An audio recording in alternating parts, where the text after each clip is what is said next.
The Sanskrit language, Sanskritam, the universal declaration of human rights.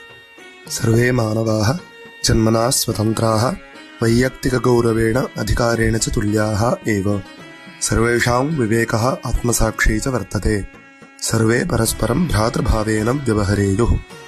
The Rig Veda.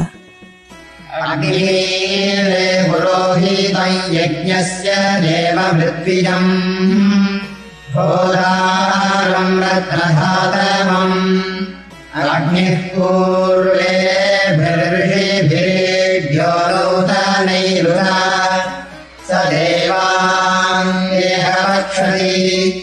अग्निना रजिमस्मत्कोशमेव दिवे दिवे यशसं वीरवत्तमम् अग्नेयम् यज्ञमध्वरम् विश्वतः परिभूरसि स यद्देवेषु गच्छति अग्निर्भोदा कविक्रतुः सत्यश्चित्रस्रवस्तमः देवो देवेभिरागमत् यदङ्गदासुषे त्वमग्ने भद्रम् करिष्यसि तदेतत्सत्यमम् गिरः उपत्वाग्ने दिवे दिवे दोषावस्तद्धिया भयम् नमो भरन्तयेवासि